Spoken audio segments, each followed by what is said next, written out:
This is the first panel in the keynote as part of our MAHASSA program, which is Modern Art Histories in and across Africa, South and Southeast Asia.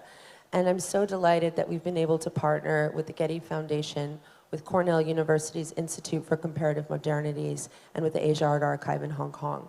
This is the second convening of this program, which brings together 21 emerging art historians who seek to look at art histories outside of European and North American frameworks, and we're so honored to be able to host part of this program here in Dhaka. So without further ado, I'll introduce our keynote speaker, who is Dr. Salah Hassan, and he's the Goldwin Smith Professor of African and African Diaspora, Art History and Visual Culture in Africana Studies and Research Center and the Department of the History of Art, and Director for the Institute of Comparative Modernities at Cornell. Hassan is an editor and founder of NKA, the Journal of Contemporary African Art, from the Duke University Press. He currently serves as a member of the editorial advisory board of Atlantica and the Journal of Curatorial Studies. He authored, edited, and co-edited several books, including Darfur and the Crisis of Governments, A Critical Reader, 2009, and Diaspora, Memory and Place, 2008, Unpacking Europe from 2001, which is actually one of my favorite books and a gift from Iftikhar in the last summit, and Authentic/Eccentric from 2001. His book, Ibrahim El Salahi, A Visionary Modernist, published in 2012 in conjunction with a retrospective of the Sudanese artist, was exhibited at Tate Modern in London in 2013. Thank you so much for being with us, Salah.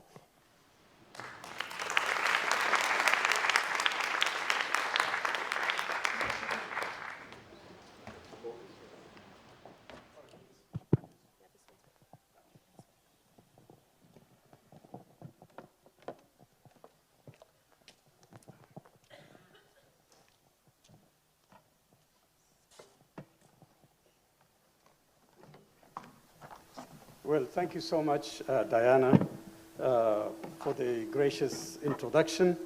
Thank you so much, Iftikhar, John, and the group of the MAHASSA for inviting me here for this talk, but also to be part of the seminar.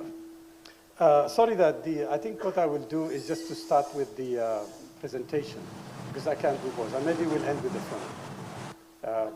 The video, which didn't work at the beginning, okay, it's working. Just play it. It's okay. I just would like to begin with this, so to avoid the mess moving between different, programs. Yeah, played. No. The film. Yeah.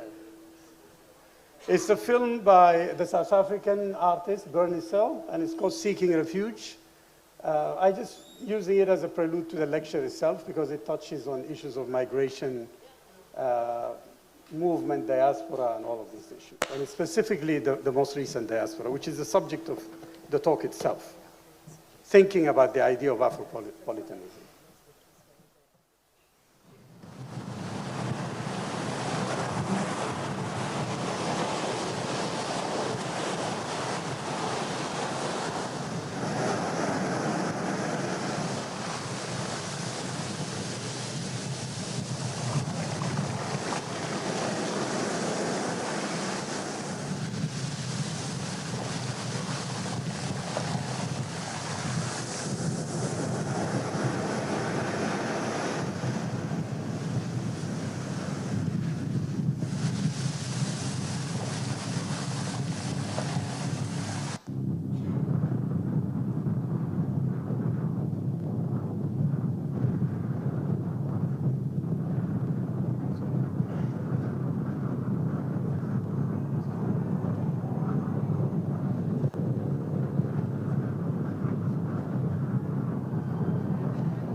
Okay, thank you so much, Iftikhar.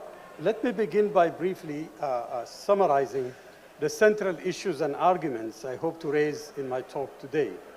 The field of contemporary African and African diaspora art culture is currently riddled by two paradoxes. First, in Africa and its diaspora, we are witnessing a burgeoning of creative energy and an increasing visibility of artists in the international arts arena. Yet this energy and visibility has not been matched by a parallel regime of art criticism that lives up to the levels of their work.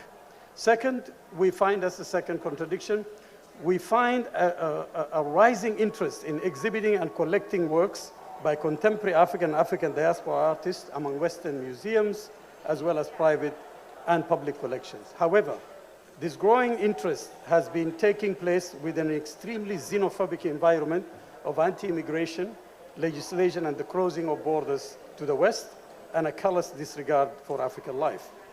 In this lecture, I hope to address also the need to an innovative framework that is capable of critically unpacking these paradoxes and to offer a critical analysis of contemporary African and African diaspora artistic production. In doing so, I wish to assert the importance of movement, mobility, and transiency in addressing issues of contemporary African artists and culture production. My focus will be on the use of the term Afropolitan, which has made its way into African artistic and literary discourses as a crossover from the fashion and popular culture arena. In thinking about the usefulness of Afropolitanism, I revisit the notion of cosmopolitanism in relation to the entanglement of Africa and the West and its reconfiguration at the intersection of modernity and post-coloniality. In June 2011, the Victoria and Albert Museum, that's the Viene in London, organized a highly publicized evening named Friday Afropolitan. The event was intended to explore African photography, fashion, and identity in celebration of a major evening entitled, of a major exhibition entitled Figures and Fiction, Contemporary South African Photography.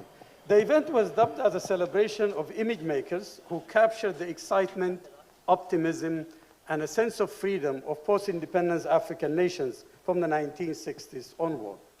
The event included music from a South African pop musician, a fashion show entitled Afropolitan, a textile workshop, and most interesting for my purpose here today, a panel discussion on what it means to be an Afropolitan. The evening event was later described by one of the panel participants, that is the Kenyan blogger, Lulu Kituloto, as follows, and I quote,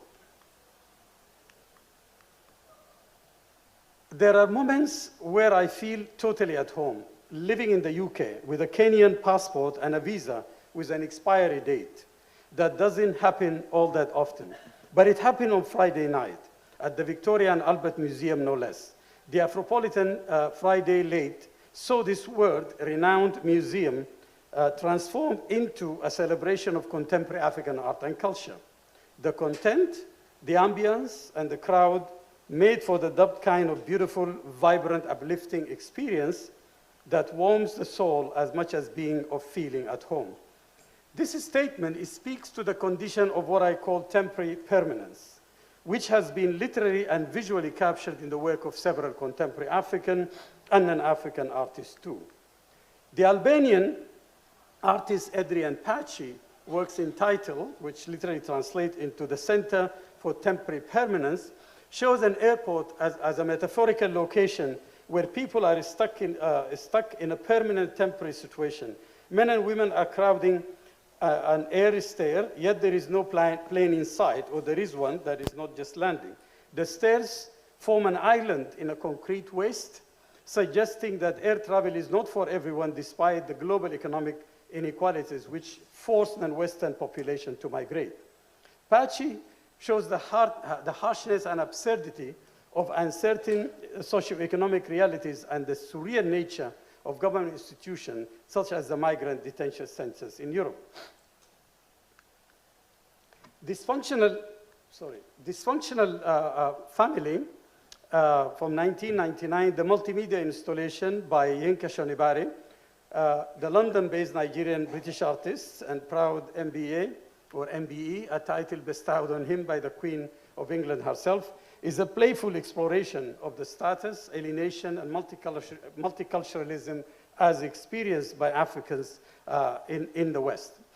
Dysfunctional Family consists of 4 large, as you've seen, stuffed mannequins of a stereotypical space alien family that look like oversized toys. The artist here uses patterned fabric as a metaphor for colonial relations and the post-colonial condition, unveiling in the process the notion of identity as a construct. At the same time, he uses the figures of the alien consciously to play on the notion of the foreign or alien in today's social fabric. I mean, just remember, the green card in the United States is known as a resident alien. Both Kitololo's statement and Patchy and Shonibare works have captured the major paradox and contradiction at the heart of the status of diasporic Africans, including artists living in Europe and the West at large, including also, of course, North America. On the one hand, as I mentioned earlier, we witness a growing number of exhibitions and events celebrating the talent of contemporary African artists, writers, musicians, and other creative figures living in the West or moving in and out of it. On the other hand, the press and media continue to carry or sometimes deliberately ignore the tragic images of African youth, men and women, who have perished trekking through the deserts of North African countries in transit to Europe.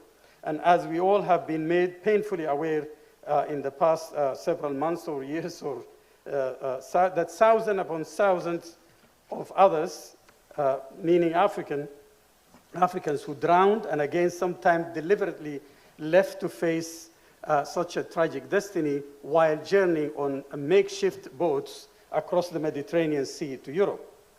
Those who have made it alive have encountered a new fortress of draconian laws in a continent that have devoted its energies and legislation to its security and curbing immigration. I mean, the latest development in of course, Italy specifically knows how to create that contradiction between the law of the sea and the law of the land that's created. So, and I quote here William Sperling, who's saying that whose economic and political interests are served by the celebrated permeability of certain borders depends on who is crossing them and for what purpose, and how might these same borders still be used to sustain social hierarchies and relations of power. Hence, in Europe, for instance, we are witnessing not only the highly politicized erosion of many of the internal borders within the European Union, but also simultaneous production of highly policed external borders between the EU and its non-European neighbors, especially in the eastern edges of the European Union and along its Mediterranean border. I mean, of course, the Brexit might complicate this further, but it wouldn't really affect the issue of immigration. Third again is this devastating background. The event of the Viene and many others like it pose a contradiction that warrants our attention. The celebration of Afropolitans, supposedly free-spirited and young diasporic African artists, writers and musicians and other creative talent is part of a larger shift, an interesting phenomenon in the contemporary art world. For example, in September 2011, the Houston Museum of African American Culture organized a symposium entitled Africans in America, the New Beat of Afropolitan. The goal of the symposium was to mark, and I quote here, the rise of new cultural influences brought to America and the world by way of fascinating young and creative cosmopolitan Africans, immigrant, so-called Afropolitans, end of quote. The metaphor, of course, of the wave or travel by sea is haunting, given its association with the horrors of the Middle Passage, as well as the new Middle Passage across the Mediterranean, where the sea, like the Atlantic Ocean, has become a graveyard for the thousands who die crossing the shores to the Lampedusa or other ports of southern Europe. But it is a metaphor that doesn't resonate well with how most Afropolitans actually travel. That is by air, not by sea, helping to underscore the ugly reality that the outward recent infatuation with the Afropolitans obscure. Both the Viene and the Houston Museum of African American Culture were preceded by the Studio Museum series of exhibitions that started in April 2008, organized around the issue of flow, a major exhibition focused on young diasporic African artists. Dubbed the survey by new works of 20 emerging African artists, Flow came on the heels of two highly successful landmark exhibitions at the Studio Museum, Freestyle in 2001 and Frequency in 2005, that launched the career of a generation of African American and African diasporic artists into the international arena and the global art market. Both exhibitions not only illustrated the individuality and complexity of the works produced by this young generation, but also challenged the art world to think critically and examine its assumptions about contemporary African American and African diasporic art. It is true that this younger generation of the so-called Afropolitans, it is true that this younger generation, so-called Afropolitan artists, are remarkable for their energy, the richness of their work, and the variety of media with which they engage, including imaginary architecture, photography, video, large-scale sculpture, figurative painting, and site-specific installation.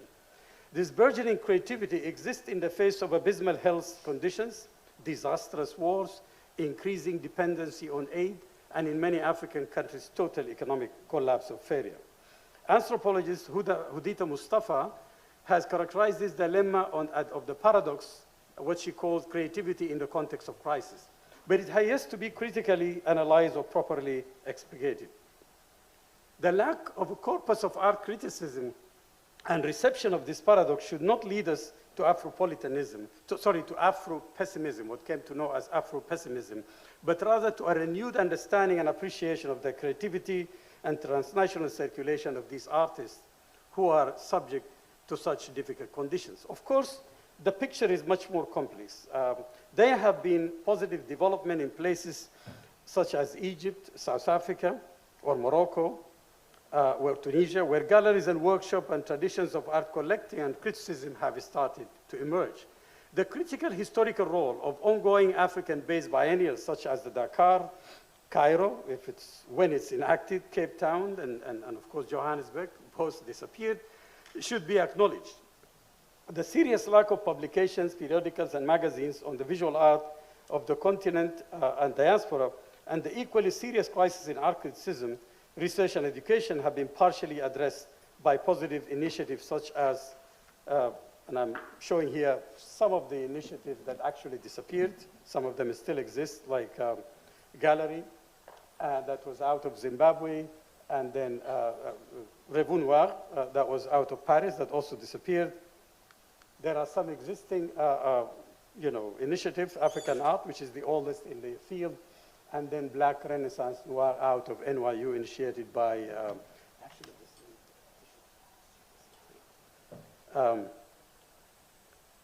these, of course, and then we call it Inca. That's not just self-propaganda, but this is the latest issue. Actually, it won a major award of the MLA Association. And then there is Art South Africa, Critical Intervention. There is Artsrop, which is also one of the old web-based magazines, and Savvy, which is based in Berlin, and it's more than just a journal. It is also a major initiative and a space. And then Contemporary And, thank you so much. And then Contemporary And, which is a forum for international art that is led by initiative of two young art critics and curators. And then, of course, there is the commercial aspect of it, is 154 Contemporary Art Fair that has traveled to New York, Morocco, and started a series of publications. So this will lead me to think a little bit, or to talk more about the general state of research on contemporary and modern African art. That is definitely has improved a great deal in the last 2 decades, and a number of well-researched books, dissertations, exhibitions, and catalogs have been produced. Contemporary artists have started to enjoy some recognition, albeit on a smaller scale than accorded to their Western counterpart, Several exhibitions and a few texts produced during the last 3 decades have effectively captured aspects of the concept of the complexity of the contemporary African art scene through interdisciplinary and visual culture approaches. These include exhibitions and companion texts, which I really think of as fundamental, some of which they're really good, not because I'm also involved in some of them, but they are also really changed the field and shifted the direction of research and alerted museum directors and curators from the West to really pay attention seriously to art. 7 Stories is one of them, which is part of an initiative in London in 1995. The biggest impact, of course, is the show of the short century. Many people in this audience knows Okwe and Weizur, and what a loss for the art world. But definitely his impact, not his documenta and other shows, but within the field of contemporary African art, it was the short century independence and liberation movement in Africa. And that in the academy, wherever I teach or lecture, everyone pointed to how that show is specifically, and the book and the publication, which is a huge volume, also shifted the terrain. There were initiatives in Venice, authentic, eccentric. This is just part of it, of the show itself, shots from it. There is the show by Simon Njame, Africa Remix, and so forth. So, and then there are other works that's called the work of Okwe on photography, Snap Judgment, Insight, Chico Okeke, Who Knows Tomorrow. There are other shows like Looking Both Ways, Fiction of Authenticity, and so forth.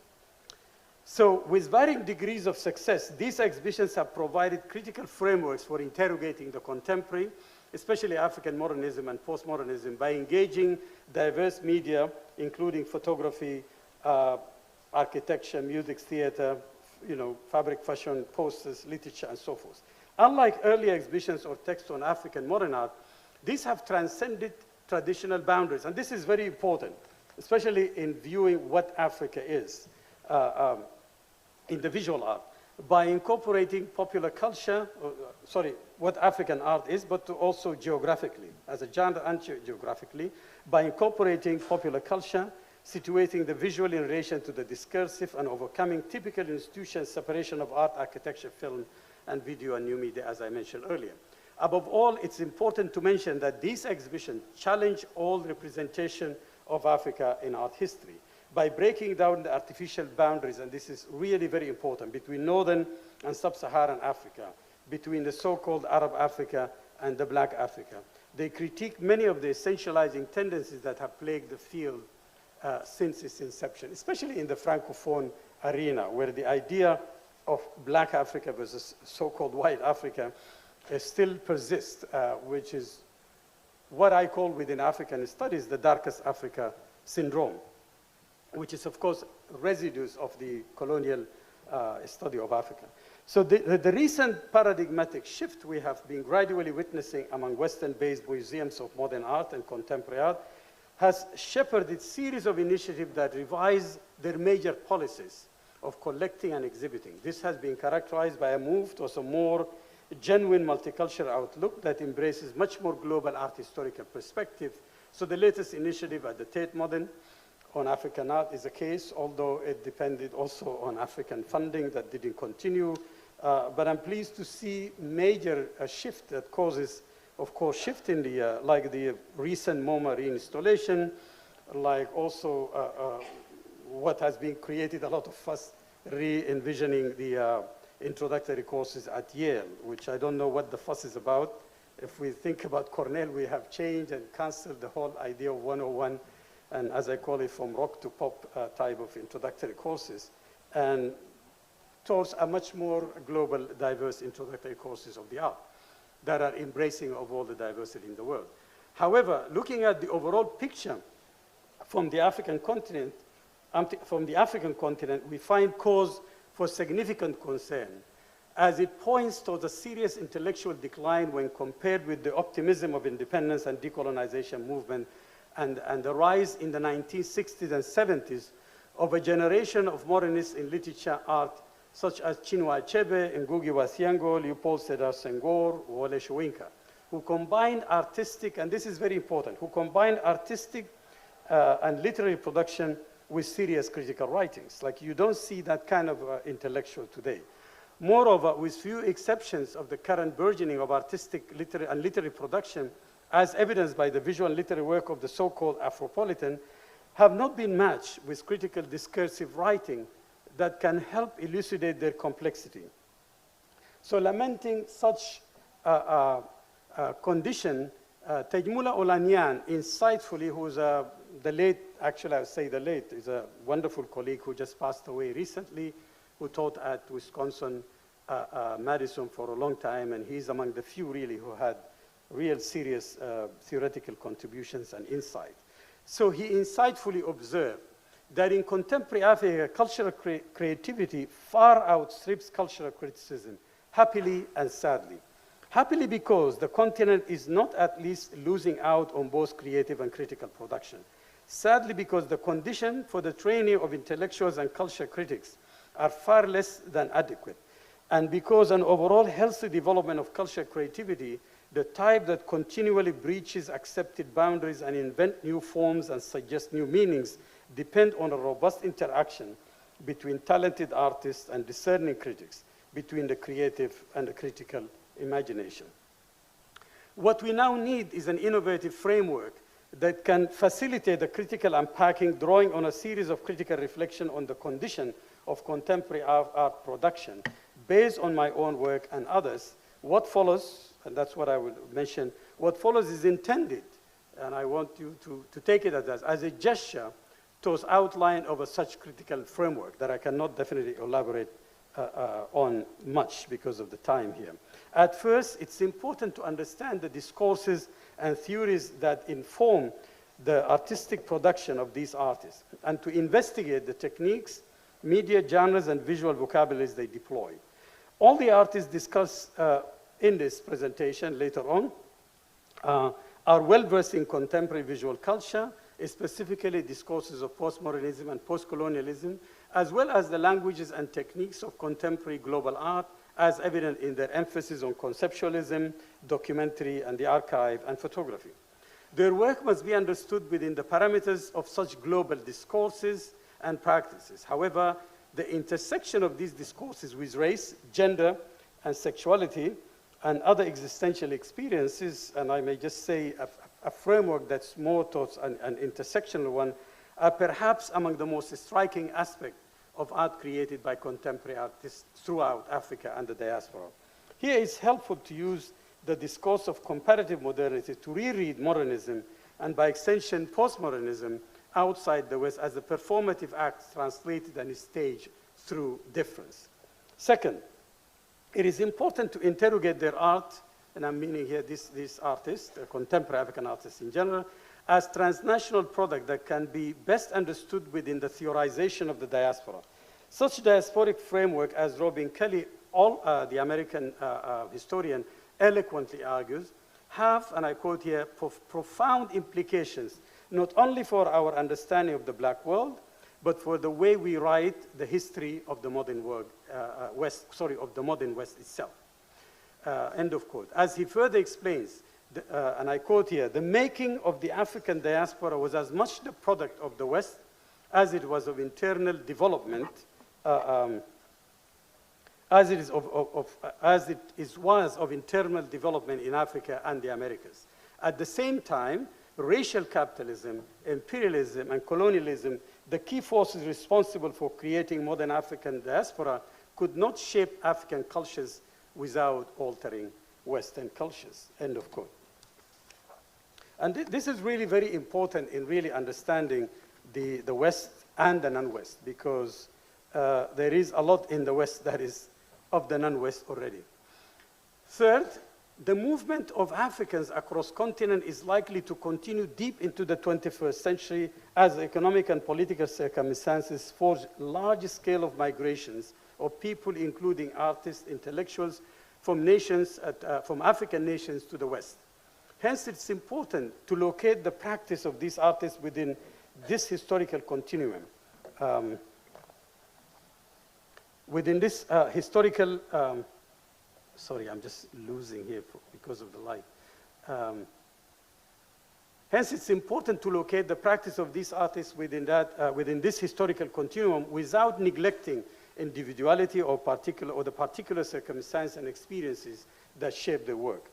Tracing the genealogy of ideas, concept, and movement, including negritude and Pan-Africanism, which diasporic Africans, intellectuals, played essential role, recalling here, and that's important to mention briefly, works such as Brent Hayes Edward of Columbia University, the book that's called Black Internationalism, or Paul Gilroy, The Black Atlantic. So these movements have been crucial to the development of African modernism and the ideology of return, and in shaping the intellectual artistic production of African, of people or artists of African descent in Africa and the diaspora. You notice I always talk about African and the diaspora because I find it important to think of Africa as a geographic, presence rather than, as a historic presence rather than a geographic entity. Finally, as Edward Said argued, an exploration, and I quote here, an exploration of the history, formation, and sociology of the Western metropolis, especially in the 1930s and 40s, is even more revealing of the hybrid nature of such spaces. In the interwar period, the strong presence in Paris, London, and Rome, and other European capitals of students, writers, and artists from colonized territories in Asia, Africa, and the Caribbean challenged the long-held perceptions about modernity and modernism. Their intellectual production, as Said argues, and anti-imperialist writing are essential to any reconsideration of what constitutes global modernity as it overlaps with the production of their contemporary European counterpart. There are copious examples of how African and Caribbean immigrants, writers, poets, and artists have laid claim to the space of Western metropolis and reworked ideas of exile, nation, and citizenship in ways that defy any easy readings of otherness. Most recent interrogation of immigrant literary and artistic production in the context of contemporary Western culture further critique the sense of the discrete and self-contained cultural boundaries. Rather than locating the production of the artist in a space of in-betweenness, which is typical of the analysis of Western art critics of the work of many non-Western artists is either hybrid or in-betweenness, I argue instead, for a new understanding of contemporary African diasporic art and cultural labor and serious rethinking of its spatial configuration. So, this is Kelly's. So Afropolitan. I'm just jumping to this in terms of trying to understand the genealogy of the term, which I just suddenly introduced. In gesturing towards a theoretical framework with which to comprehend the breadth and depths of contemporary African diasporic artists, I recall an earlier moment that triggered my interest in the term Afropolitan and its potential for embodying a sense of cosmopolitanism as an existential experience of young contemporary African artists. When I was invited to contribute an essay to the catalog of Flow, that was in the early 2000s. At the time, I knew little about the origins and the uses of the term Afropolitan, but thanks to the above-mentioned invitation, I grew curious and I researched it and I continue to do so. And I'm still, puzzled by it. I read Tai Selassie article. Tai Selassie is a very well-known Nigerian, Ghanaian novelist who's based in Germany. Wrote an essay on the net. It's called Bye Bye Babar, or Who is the Afropolitan? Many, among other relevant pieces, of course, she wrote and found the term, found the term Afropolitan to be compelling effort towards self-definition and self-articulation.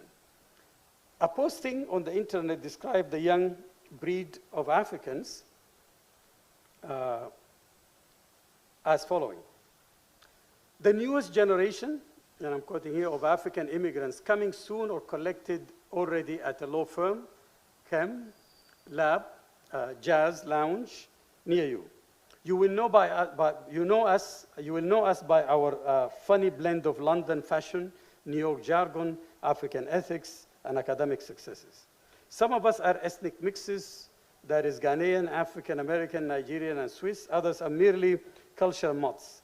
American accent, European effect, African ethos. Most of us are multilingual, in addition to English and a romantic or two. We understand indigenous tongue and speak a few urban vernaculars. There is at least one place on the African continent to which we tie ourselves, or sense of self, be it a nation state, Ethiopia, a city, Ibadan, or an auntie's kitchen. Then there is the GA8 or 2 or 3 that we know like the backs of our hands, and the various institutions that know us for our famed focus. We are Afropolitan, not citizens, but Africans of the world. In interrogating, end of quote, of course, in interrogating this new term, Afropolitan, we must think of the complex nature of the African diaspora and whether such concept encompasses its experiences or limits them to the artistic arenas of influence and privilege.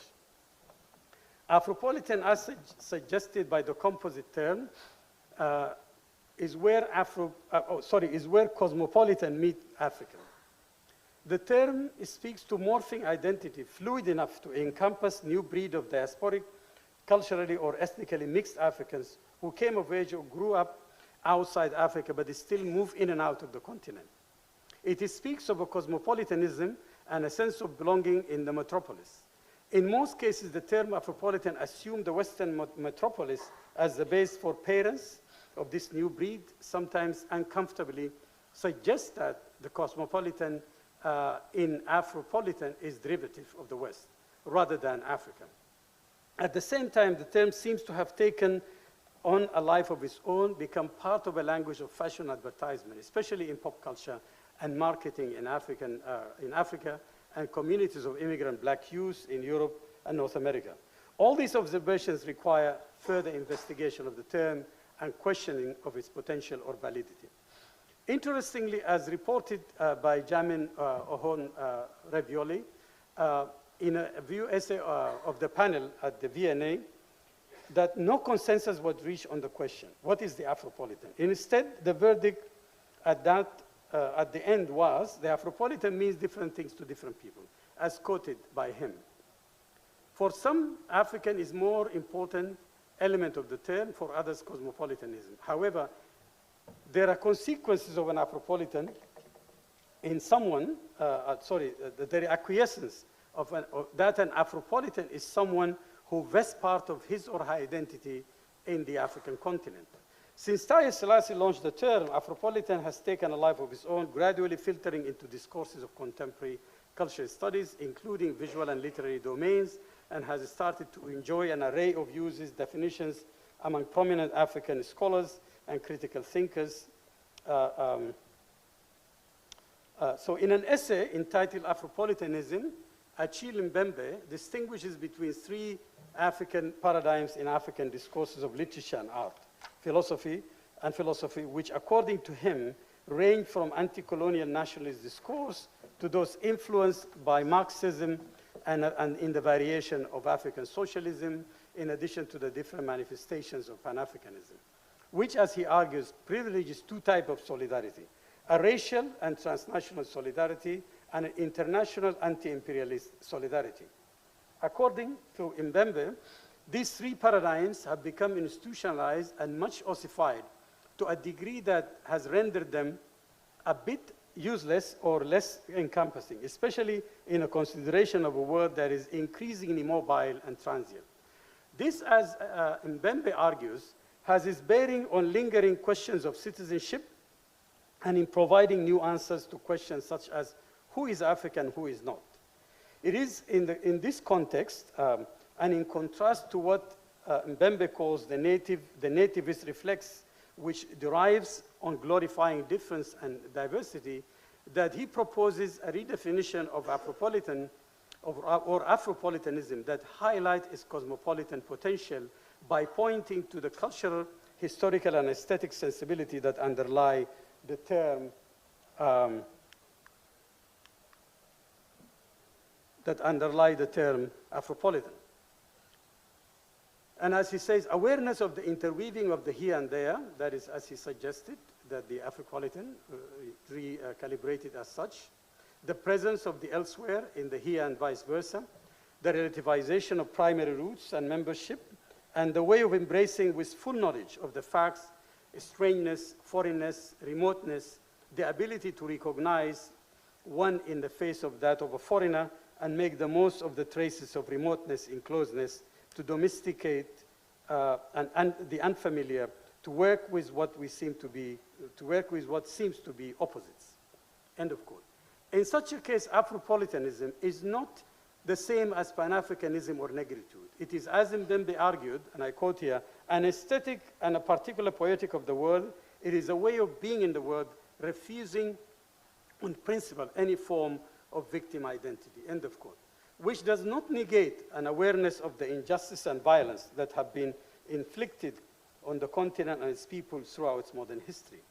Afropolitanism, in this sense, becomes a specific political and cultural stand vis-a-vis issues of nationalism, race, and difference. In the aforementioned, in a foreword to a recent edited volume of essays entitled Negotiating Afropolitanism, Essays on Borders and Spaces in Contemporary African Literature and Folklore, Simon Gikandi provides similar definition of what seems or what means to be an Afropolitan and what Afropolitanism as a new type of consciousness entails, especially in the field of African literary and cultural studies. As Gikandi argues, to be an Afropolitan is a new phenomenology of Africanness and a way of being African in the world. It is, as he further explained, a way of rethinking African identities as rooted in a certain locales but transcendent of them. Gikandi emphasizes the articulation of hybridity that is distinct from earlier conceptions in which the term hybridity was riddled with cultural anxieties and psychological divisions, where the life of Africans were imagined in tragic terms and as tormented between cultures and languages and tradition. For Gikandi, the new formulation of hybridity in the context of Afropolitanism provides an opportunity to reimagine a much more hopeful way of Africans living in the context of obvious crisis. Most importantly, in celebrating Afropolitanism, Gikandi remains watchful of the negative potential of transnationalism in emphasizing, and I quote here, the deep cultural anxieties that often makes diaspora sites of cultural nationalism and ethnic chauvinism, end of quote.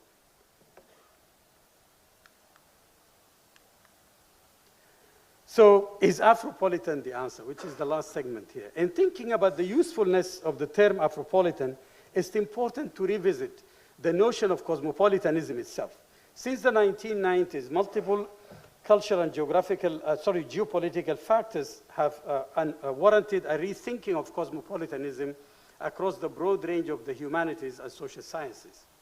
These include the persistence of nationalism in the rise of ethnocentrism since 9/11, in which, of course, the increased globalization and transnationalism and the resurgence of the idea of multiple belonging and hybrid identities. This is coupled with the return of sheer colonial violence, of course, in the context of the so-called war on terror, and we continue to witness, and as we continue to witness in the context of Iraq, Palestine, Afghanistan, and of course, Yemen and many other places. In the context of Africa, the war on terror can be seen in recent events in Mali, Niger, and Algeria, are cases in point which further endanger the routes of migration of Africans with the complicity of many West and North African governments. This is really related to the work of Bernie Seal, because with all these security arrangements with the United States and with the European Union, paying many African governments to curb immigration, the routes of immigration across the coast of Western Africa that used to be safe are pushed further into the sea. Hence, what you see in bodies floating because Africans needed to reach another place, which is basically the Canary Island at the recent, the closest European border through which they can seek asylum. And that is because of the nature of currents and so forth, endangered many lives. However, I'm not interested in reiterating the vast literature on cosmopolitanism, but only as it impacts the discussion of the validity of the term Afropolitan, and more specifically within the visual arena. Hence, cosmopolitanism is discussed here in relationship to the entanglement of Africa and the West historically, culturally and artistically, and how this relationship has been reconfigured in the intersection of modernity and decolonization. In that sense, African modernities and African role in the making of Western modernities and in reshaping the West itself are also ways worth investigating. This will provide an opportunity to challenge the Eurocentric hold on the ways in which the debate on modernity has been cast and how it's impacted contemporary art in terms of hierarchies, classification, practice, exhibition, and exhibitionary regimes. In this context, it is important to understand how the unfolding of Western imperialism, inherently violent relationship with Africa and other parts of the non-Western world, continues to be determined by continue to be detrimental to migration flows from Africa and other parts of the world to Europe, and to the ensuing debates about national European or Western identities and immigration policies. Decolonization have further complicated these debates by ushering new geopolitical dislocation and the rise of new international order, which in turn continue to challenge and expose the insufficiency of classic concepts and definitions of modernity, culture, art, and politics. Above all, colonization afforded us the potential of decolonization, not colonization, afforded us the potential of rethinking modernity and contemporaneity beyond their Eurocentric stronghold. In that sense, rethinking Afropolitanism through the prism of debate about cosmopolitanism becomes an urgent task. This could be done by invoking the potential of cosmopolitanism as a notion that implies possibilities of mutual coexistence and living with difference. Cosmopolitanism is conceived here to indicate the need for members of any community to imagine entities other than their own locales or national boundaries that would be more inclusive on a global scale. Hence, cosmopolitanism is perceived as a metaphor for mobility, migrancy, and coexistence with difference, and in opposition to parochialism, xenophobia, and fixity and limited notions of sovereignty. Cosmopolitanism is also perceived as a pursuit of peace through developing a strong sense of ethics and moral obligation towards other human beings everywhere.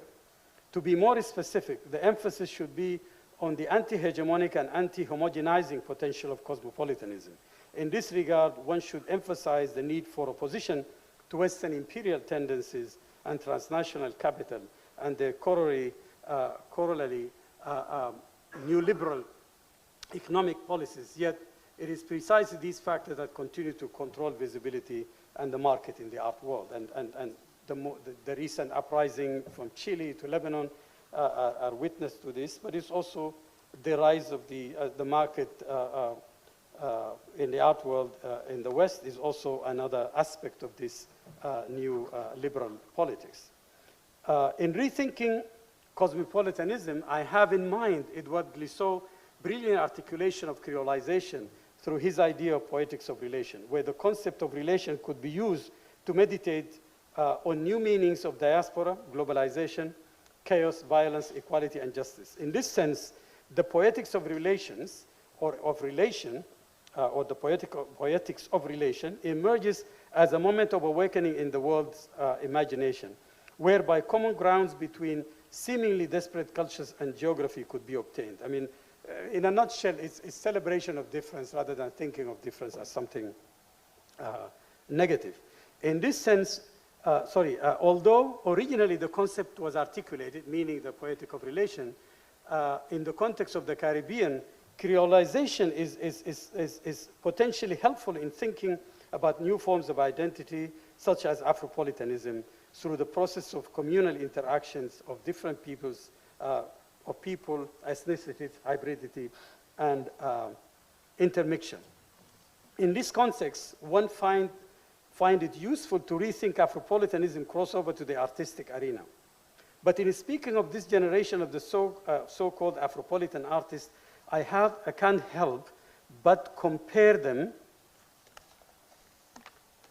or compare the Afropolitans to an earlier generation of African diasporic intellectuals, writers, and artists, Frantz Fanon, Leopold Sédar Senghor, Aimé Césaire, among others, who in the process of inhabiting the Western metropolis have shared our thinking of Western modernity and postmodernity. I mean, largely by their critique of modernity.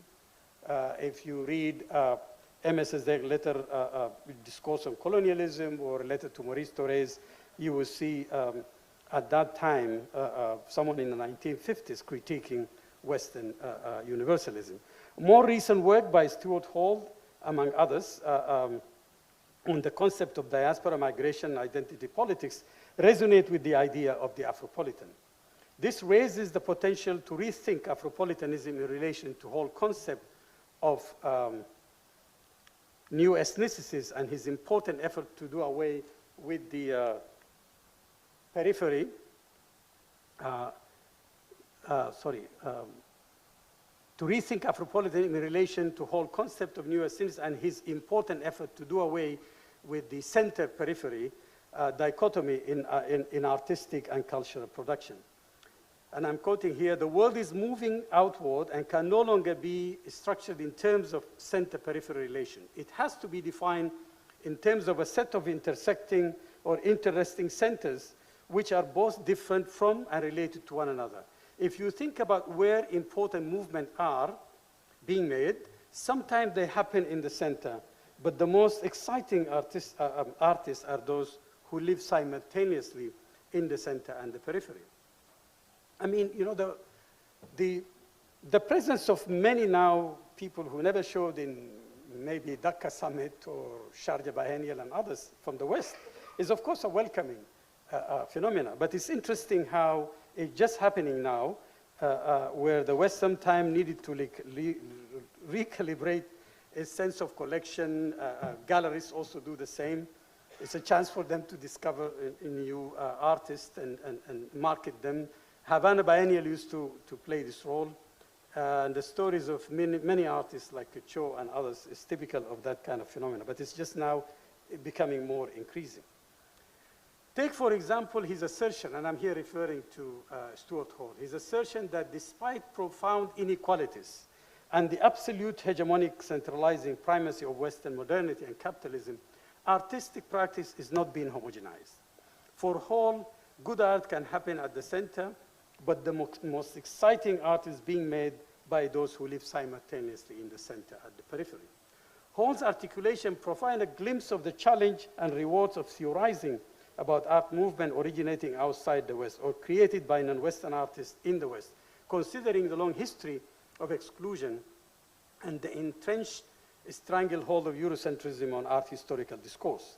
For sure, the works of majority of contemporary African artists are manifestations of cosmopolitanism in the visual art, which entails, as Maria Fernandez argues, the processes of juxtaposition, amalgamation, and translation of visual materials from various cultural traditions, which have the purpose of bringing home aspects of the outside world and projecting elements of the vernacular on outward.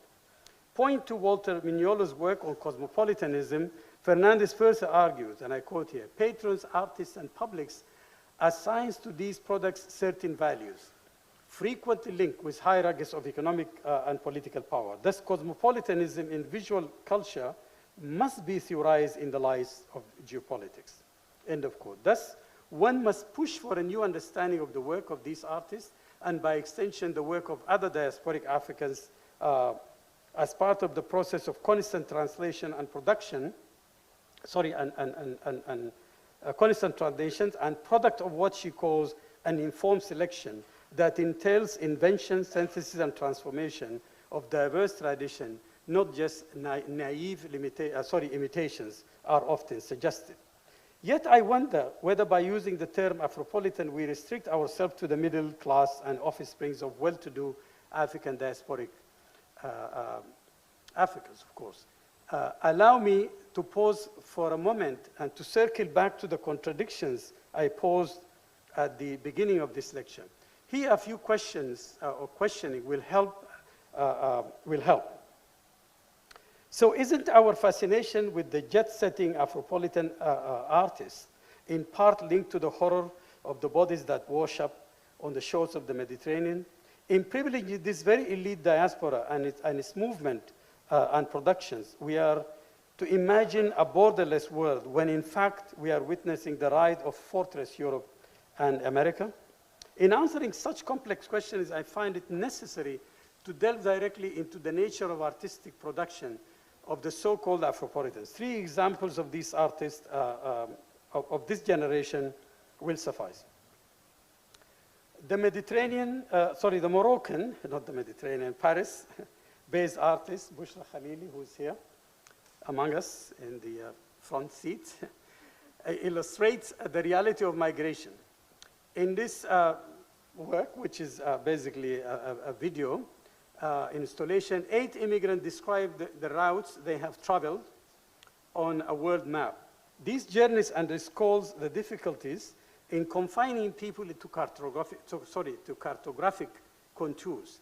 Taking their experiences as a starting point and not as exception, Bushra challenges our conventional view of maps in a different way by forcing us to confront the realities of migration and mobility. There is a lot to discuss about the piece, but I will jump a little bit. In her hauntingly beautiful and yet surreal series of photographs and video installations, you've seen the video yourself, and this is installations of it, Seeking Refuge by the Cape Town-based artist Bernie Sells, reenact and retraces the journey of many West African migrants who land on the shores of the Canary Island and other European shores. Shot on the volcanic island of Lanzarote, the video and related photographs situate the artist within the stark, beautiful landscape that is manifestly inhospitable, yet within which people have found ways to survive. Sel wanders barefoot. I think I skipped that, you've seen it. Sel wanders barefoot, almost bleeding, finding shelter in shallow cavities in the soil, among the vines, or in a stranded boat. As the description of the video states, and I quote here, the elements specific to Lanzarote's landscape, the black volcanic soil, the red cochineal dye staining her feet and hands are of critical importance. In walking and posing, she embraces them, bearing the physical and emotional traces impressed on her along the way. And lastly,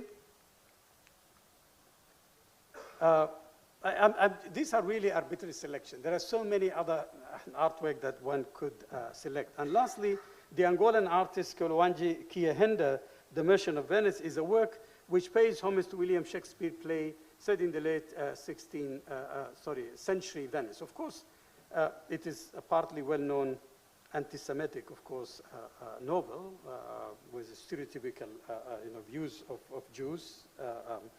But nevertheless, the figure in the work set against the interior of Venice Institute of Sciences, Arts and Letters is a Senegalese musician who, like many other immigrants, is forced to accept whatever job comes his way just to survive, even at the cost of the proverbial of the proverbial, which is used, of course, in the play itself, the novel, pound of flesh. A pound of flesh.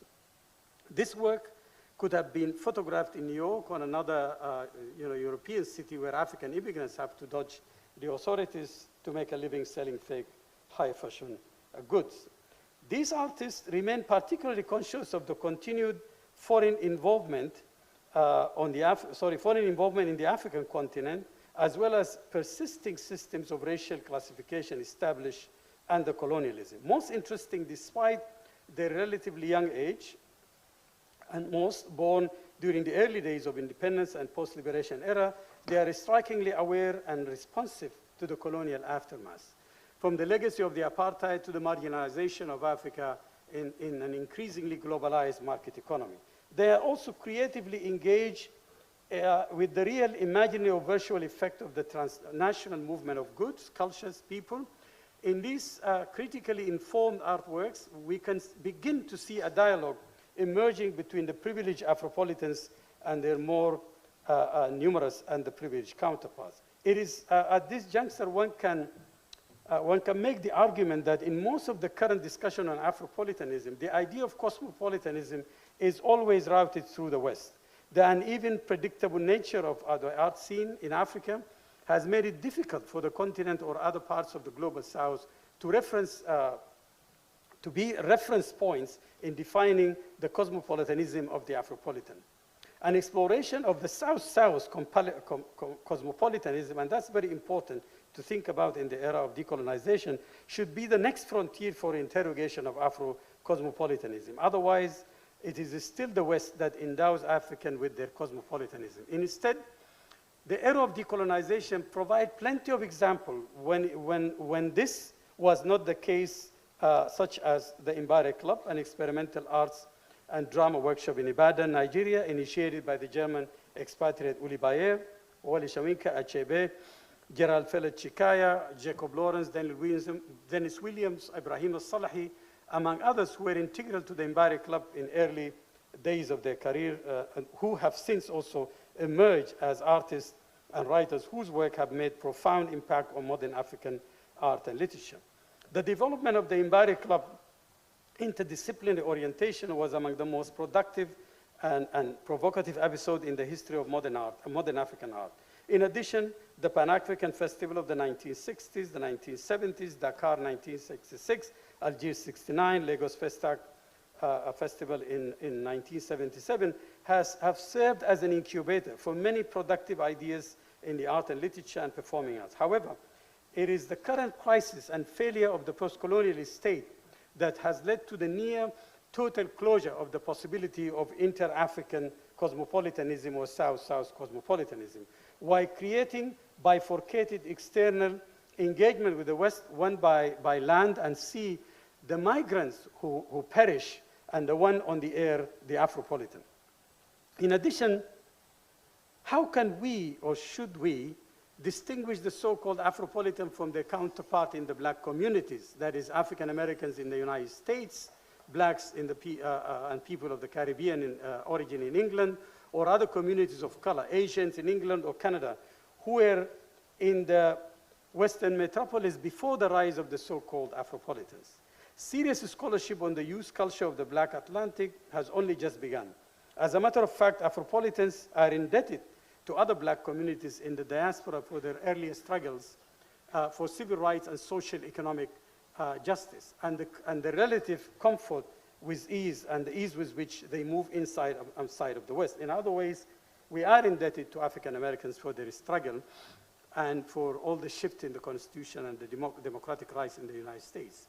Other, which made the US and many Western places more hospitable to such groups. Other questions also arise. Does the term Afropolitan speak to complex experience of the thousands of young Africans who have rushed to the West for employment or better lives?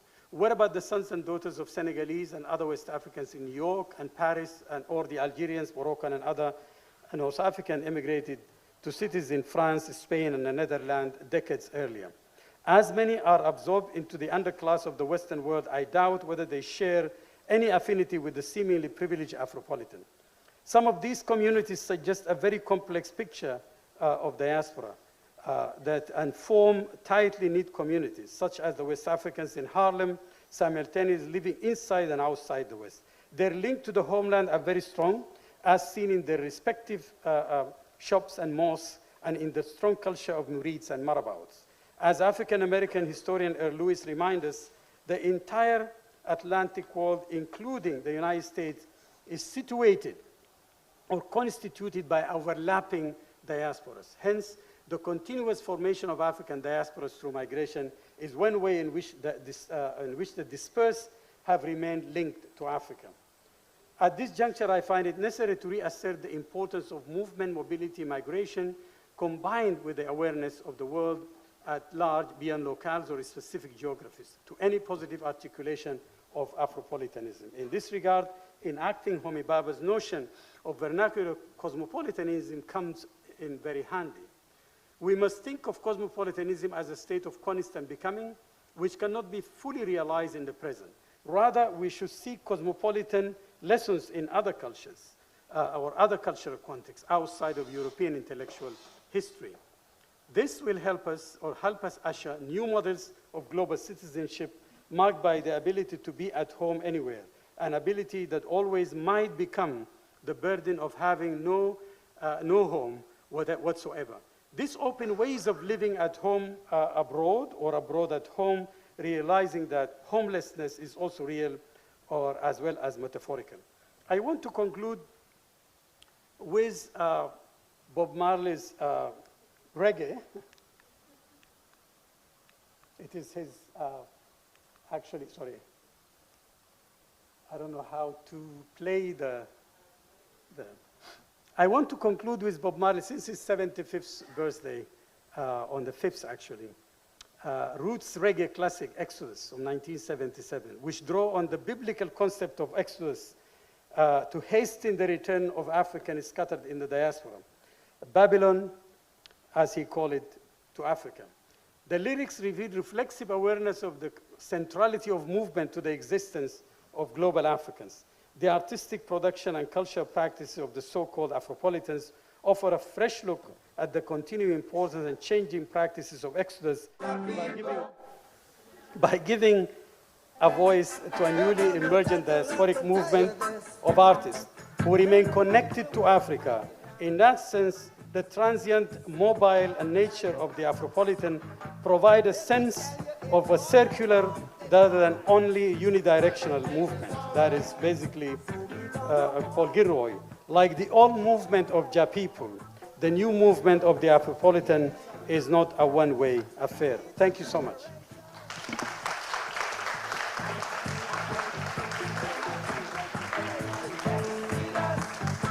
Sorry, I have a feeling that I took too long, as I noticed some people started moving around, getting anxious. So.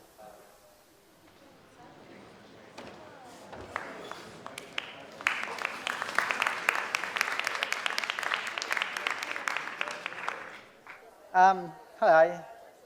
So, okay. So, how I'm supposed to do this? Okay. So I guess, both Sanjukta and I are supposed to be sort of like here to discuss sort of parallel developments that emerged in South and Southeast Asia since the 1980s.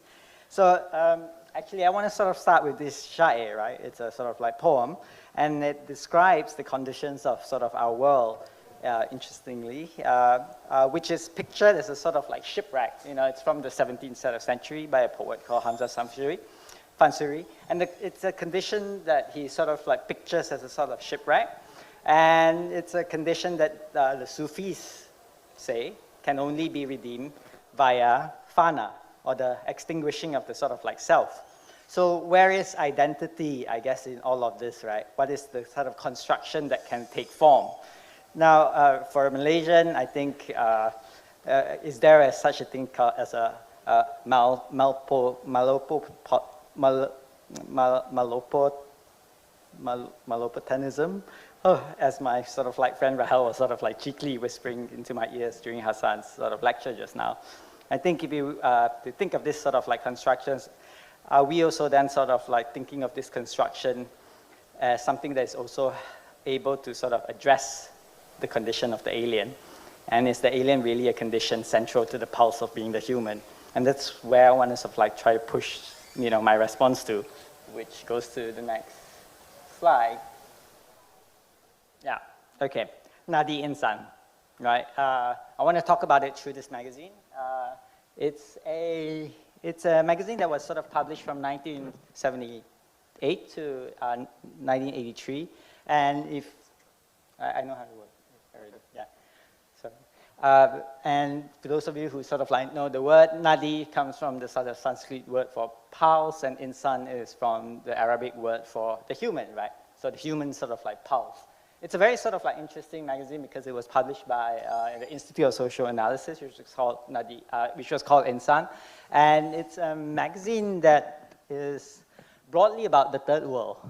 So it sort of like interestingly brings together news from, it has comics and magazines about sort of like education or pedagogy in Guinea-Bissau, which is a sort of West African sort of like country, talking about, how pedagogy can actually be instantiated in that particular sort of like state using the comic sort of like format. And it also covers, it has a lot of sort of like graphic representation, sort of like graphic illustration on sort of like environmental sort of like issues and collecting these huge, larger environmental issues to the political economy. But for me, what's sort of like really interesting about this magazine, despite, alongside all these sort of like much more politically sort of like sound articles, are the fact that Nadi Insan also sort of like covered much more sort of like, it tries to sort of like engage on sort of like pop sort of issues, right? Popular sort of like cultural issues. So it was also a platform for kind of like incipient kind of like cultural studies. And the cover itself is interesting because you have a sort of like, photo of John Travolta. Clearly, it's a sort of poster that was used to sort of like wrap around a mango. And in the inaugural issue itself, you have a review of Saturday Night Fever by someone who sort of like titles his initials JKS. So I was, the review actually was, I think it was sort of like quite laudatory in terms of how it sort of like understood what the cinematography of Saturday Night Fever, but it wasn't so sort of like keen on what the values that it was promoting. In fact, I think it was quite harshly, it worded quite harshly how it saw it as a kind of like a neo-imperial kind of like product that was coming out of the United States and wants us to be very sort of like careful about the message they were sort of like trying to send, right? But I think the person who's actually took the photograph is sort of like interesting because the initials itself would sort of like suggest what his name is. And the person behind the photograph is actually this figure, right? His name is called Jomo Kwame Sundaram. I think the name itself is interesting because I want to sort of like unpack this. How would you even sort of like come up with a name like this, right? For those of you who sort of like are familiar with some of the sort of like each of the sort of like words in this string of sort of like names up on the screen, you would kind of like have a sense that, hey, it's actually a sort of like composite. It's an amalgamation of different kinds of like histories and traditions. Let me show you what.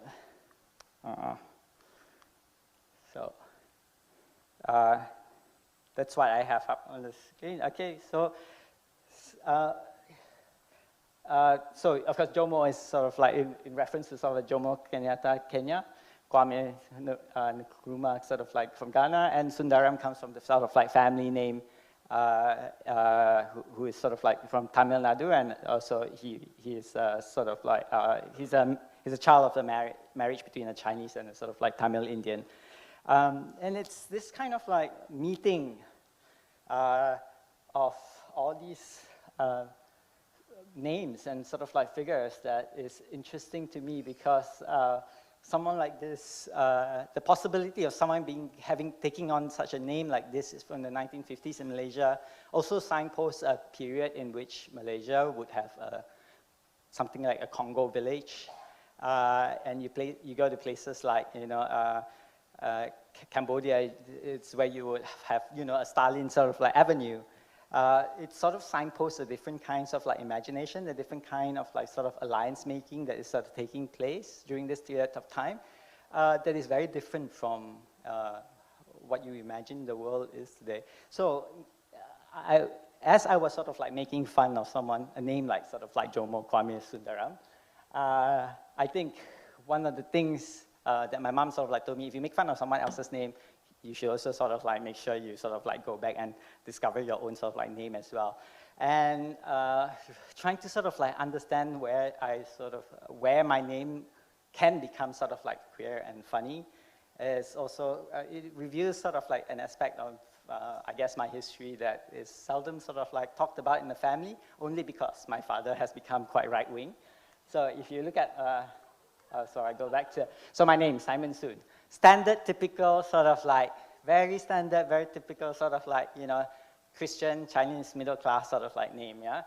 And if you go by the Chinese sort of like patriarchal sort of like records, you have the Zupu, which is the ancestral record. Normally you have all the male names sort of like listed down in it. Women are of no consequence within this sort of like system. You have that sort of like record of your mom, but she's always sort of like, you know, the women in the family always sort of is something that you marry out. So it's a very sort of like heavily patriarchal sort of like system. So it's not the Sun that I'm sort of like interested in. It's actually the Simon. You think that that's just a normal sort of like Christian name. But as I found out, my father had a very different sort of like past. I was named after the son of a former slave. And it was in 1979 when Roots, the next generation sort of like really took off in a big scale that my father was inspired by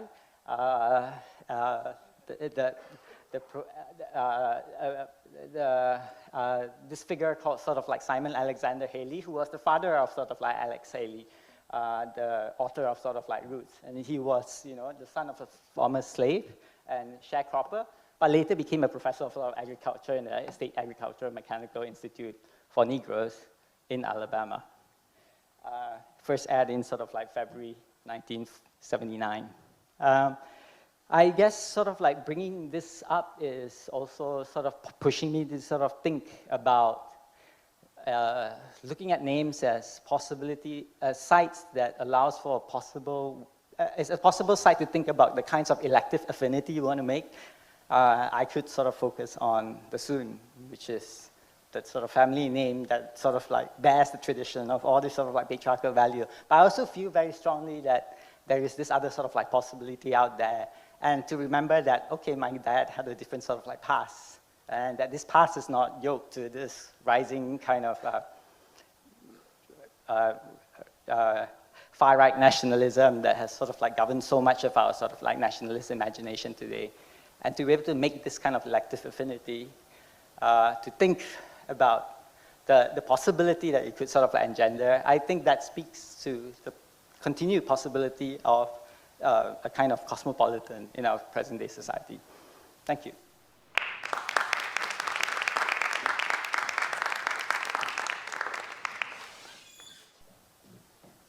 Thank you very much for, Introduce myself. Okay. Well, my name is Sanjukta Sunderason. I'm a half historian, half art historian, and that will show in what I say. I live and work in the Netherlands, where I teach, and I couldn't miss seeing your closing slide on with the wax cloth with people wearing the. It's funny because when I go to in the Netherlands, it's known as African batik. In Chateau Rouge in Paris, it's known as, do you want Holland textile? Do you want Holland textile? You know, ours is cheap here, you should buy the Holland textiles. So that's one. And when I speak to my Southeast Asian colleagues, they say this is all batik, this is Southeast Asia, right? So, so talking about cosmopolitanism and material culture sometimes speaks louder than what we do.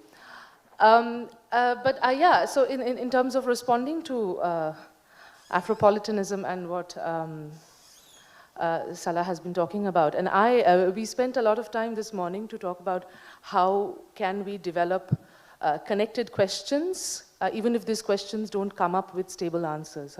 Connected questions between historiography of art in South Asia, Southeast Asia, Africa.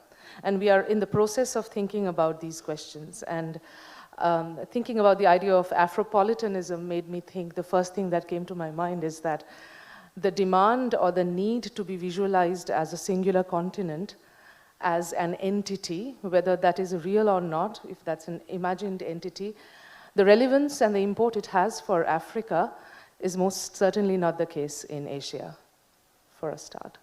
And there are historical reasons for that, and one can go into that. And today morning, Simon, you were talking about Patrick Flores's point about the archipelagic imagination in Southeast Asia, and that made me think of what kind of regional imagination do we in South Asia have in terms of art? And what you end up with is a realization that we actually don't have any. We have not been able to come up with connected historiographical, connected conceptual questions that can help us imagine the region in a particular way. And that's a challenge worth pursuing as scholars, to ask why that has not happened in art history writing. However, that has happened in curation, is happening in curation. So that's some of the points I wanted to kind of flag right at the start, that there is a disjuncture in this collective imagination for South Asia, for which, so my response will be based on South Asia. So what can we take from the idea of Afropolitanism and respond to that from the particularities of South Asia? One point would be the very idea of cosmopolitanism and going back into the genealogies of that cosmopolitanism. So I wanted to talk about something else, but I've now taken down notes and I'll reflect on some of these points. The idea of cosmopolitanism, of course, it's tied to being in the world, but it has the echoes of being citizens of the world, right? It echoes a sense of sovereignty, an identity that is here and elsewhere. We spoke about Membe's idea about this awareness of this imbrication of here and elsewhere, this both. So the self is constantly at stake in that, right? Now, there are, of course, long histories of cosmopolitanism. We can go back into the 15th century for all I care. But in the context of the conversations we are having here, I felt that 20th century histories of cosmopolitanism become very important. And such ideas developed in colonized countries through alternative forms of affiliations. Affiliations to anti-imperialism, affiliations to communism, affiliations to anti-fascism. That's the history of the 20th century. And their South and Southeast Asia, both as colonized people, have very strong histories in that. And many of these things are being talked about in scholarship now, but not enough. Or work is just coming out more and more. But to me, the idea of being in the world that cosmopolitanism points towards is something worth thinking about, and how that being relates to the post-colonial condition. What does being in the world, the arrival of political modernity through independence, and the political sovereignty and cultural sovereignty have been seen as two different things. And so the arrival of political sovereignty in colonized or post-colonial South Asia raised these questions of what would a post-colonial cosmopolitanism look like? What should post-colonial cosmopolitanism be like? And there have been echoes of interwar kind of anti-imperialist, anti-fascist kind of echoes and solidarities. But the arrival of the nation state actually is marked by this tension between forming the self first. So in a way, histories of cosmopolitanism have been overshadowed by this understanding of what should the nation, and you are aware of this in different contexts, but in India, for instance, the idea of Indianness, what is Indianness, what is Indianness? And then it goes on and on and on. And that is something that defines the 50s in a particular way. That's something that defines the 60s in a particular way. And you have artists who then depart from this whole conversation by then either seeking a pure abstract form that can be free from the demands of tradition. So I was asked to reflect on the 1980s, and I wanted to talk about the 1980s, but there is, to understand the 1980s, it's very important to understand what were the preoccupations of the 50s and 60s. And what is Indianness? Being Indian was an important part of that. The first disjuncture comes in the 1970s. Why does it come in the 1970s? Because for the first time in India, at least, there is a crisis of the nation state. There is a crisis of the faith intellectuals had in the nation state. And that is quite something, because a certain kind of criticality did not emerge in India in the 50s and 60s because people were fine with the Nehruvian nation state. There was a close entente between the government and the cultural the social elites, but also the cultural modernists. That first disjuncture comes in the 70s, and you see a lot of discourse around political art in India, you will see is clustered around the 1970s. I oppose it in my work, but the point is there's a reason why that's happening, and that's because of the declaration of national emergency in India when the democracy suspended for 2 years. And that is when you have artists and critics beginning to look at what is this relation between the national and the modern, right? And how do we make sense of this disjuncture? The 1980s actually to me is very significant, though in my work I don't cross the 70s, so it's actually quite interesting for me to think about the 80s in that sense. Is the first decade in the post-emergency era. What does that do? It releases artists from this pressure of thinking about Indianness, because there is a kind of disenchantment, one could say, around the idea of the nation. And to me, what is important in thinking about cosmopolitanism and what we draw from, where we place ourselves, the 1980s, I think, offers this very interesting moment when artists are entering into a kind of a very different terrain of the nation, where they are not trying to prove that their art is Indian, but they are thinking about how to deal with the history of India, right? So it's a kind of abstracted dialogue of the artist with inherited history. And that history can be that of the received traditions, that history can be that of recent decolonization, that history can be that of the failure of the momentary failure of the nation state, the momentary failure of democracy in the 1970s. 80s is also very interestingly placed at, and this is the historical hindsight offers these perspectives. The 80s is also placed as this unique period when artists are confronting the idea of secularism. And not assuming that as a given part of a progressive national identity, but a crisis that emerges out of the crisis of the nation state. And considering India would turn right-wing in the 1990s, I mean, it's nothing compared to now, but still, it was quite something in the 90s, and that is something artists had to deal with. So, John, if you can put the... So the point about the 80s, and I thought I'll just highlight some of the tendencies in the 2 minutes. Some of the tendencies in the 80s where this negotiation of history became very apparent. So many of you might be aware of this already, but first was the Place for People exhibition in 90. I'll just briefly mention these things. Place for People exhibition where the whole idea of the human figure was brought back. Not to talk about an allegorical way about the nation, but deeply subjective narratives of artists that would relate to the gender question, that would relate to the question of citizenship, that would relate to the question of alienation, actually, also. So that's one. The other artist I wanted to highlight is the sculpture that you will see, is that of an artist I was talking about in the morning, Meera Mukherjee in the 80s. Yeah. Huh? Only one slide. Is it coming? Yeah, it doesn't matter. So Meera Mukherjee in the 80s, again, not only does she bring back some of her experiences of working with indigenous tribal communities in the 50s and 60s, but she takes that idiom and roots it to very, very contemporary concerns. It could be a labor strike, it could be, you know, like the buses of Dhaka, people, you know, hanging on to buses, and that kind of iconography of tribal labor with that content. So it cannot come, is it? The slide? Two other artists are very important thinking about the 1980s. One of them is Tayyab Mehta, whose work you see there. It is part of his Mahishasura series. So an artist who goes back to mythic icons, but picks subversive imagery from mythology to bring back the question of violence of decolonization. So in a way, given, and that happened in poetry in the 19th century. In art, it took the 1980s to kind of bring that imagery. So it's very interesting to think about this vis-a-vis M.F. Hussain also.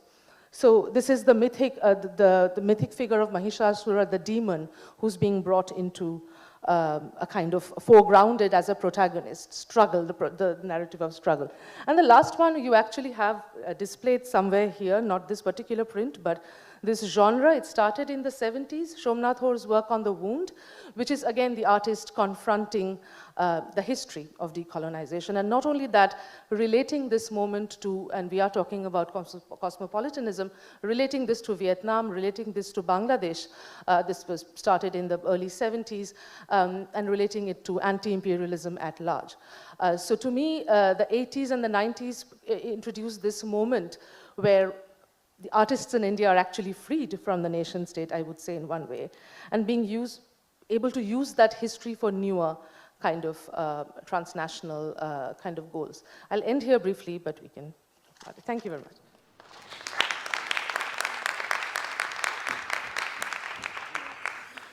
What I can do is just to add a few things, actually, in response to Simon and Sanjukta on the questions or parallel issues that they raised. On the issue of naming and the few citations that you had from the journal, I'm very pleased with the explosion of literature on thinking about South-South relationships, which is really interesting, because that's in pursuit of North-South research, and people try to theorize modernity within that framework. There is this axis of South-South has been forgotten. And I think the new research on Lotus magazine like the one that you cited, point to the richness of these interactions, of things that happen in the South. For example, I cited the Mbari Club because that is where Jacob Lawrence, Ibrahim al-Salahi, many others, like Dennis Williams from Guyana. So there is a lot of things that happen at that, but they were not well researched. There are few even shows or interest in the work, and the research just began.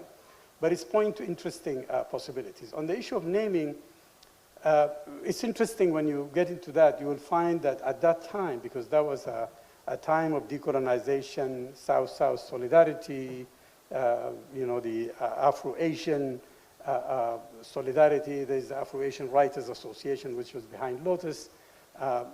Artists like Faiz Ahmed in Beirut, meeting Edward Said, and many interactions that happen. And if you go through Lotus magazine and other similar magazines like Transition in Uganda, you will find lots of interesting stories about how many of these artists now, or writers, we study as individuals, we forgot this rich history of the South-South relationship that they had. And these people are cosmopolitan, not because of North-South, cosmopolitan, because they also navigated another world with different. But it's also interesting how these magazines, I'm not sure if Insan is one of them, that it is the time when the United States and the CIA and those associations start funding this, and it's really resulted in crisis. Hiwar magazine in Beirut, which ended up to Yusuf Sayer, I'm not sure about the first name, but Sayer definitely is the last name. The editor who actually serialized in that magazine the famous novel and many other novels and poems by very important poets today, ended up being accused of being a CIA agent. Transition, later on, people found that is also funded.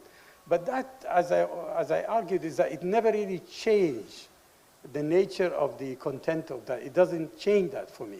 Because at that time, perhaps people innocently didn't know, perhaps there is, presence of American cultural centers, and that in and of itself is interesting to study, because there are now new studies about how the State Department, the CIA, deliberately sent people like Louis Armstrong and many others, jazz musicians, African, to many parts of Africa. And so the motive is mixed. Partly to promote America, partly the appeal of blackness and so forth, but it's also the rise of the civil rights. So there is a liberal agenda mixed with national defense agenda. So it's a bit complex. But this is the beauty of what's happening now in terms of research. In terms of the 80s, yes, it may be the rise of the collapse of, or the beginning of the crisis of the nation states. But it's also a beginning of something else.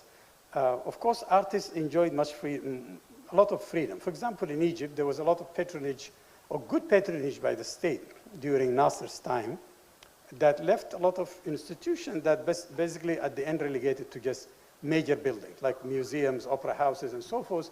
They continue to produce, but then artists in the 1980s, 90s started to leave these formal institutions and form their own, but then entered something else. Galleries and people who are mostly from the West entering into these spaces, and then there is the funding by, that continued by cultural centers. But most interesting is, of course, in the issue of funding, that also comes with its own agenda, is the rise of what I call NGOization of the art scene.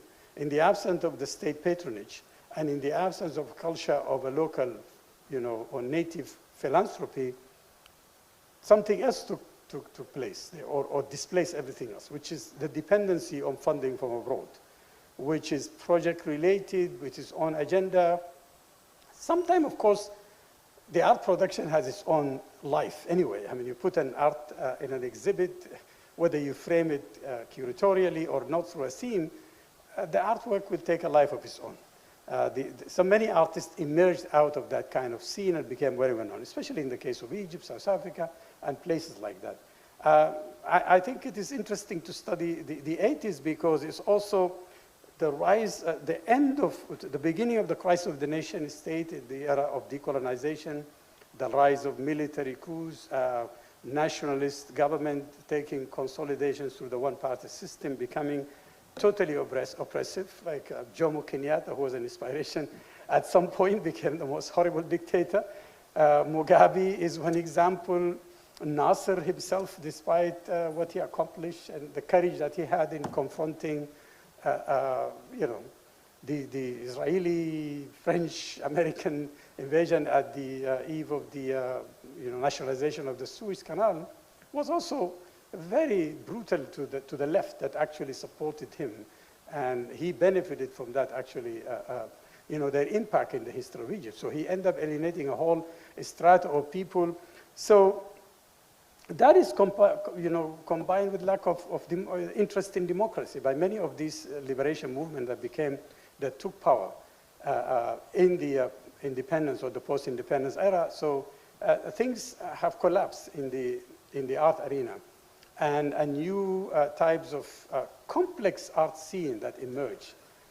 Partly also the destruction of many of the art institutions because of the privatization and lifting of, or removal of subsidies that was forced on those estates as a condition of funding from I know for sure in Sudan, the College of Fine Art that graduated people like Salah M and Kamal Ibrahim Ishaq and many others who were supposed to become really well-trained, amazing artists, that collapsed completely because of the lack of funding from the state and the absence of any other forms of funding. Anyway, I thought these are just some observations that I find interesting in what you said. Thank you.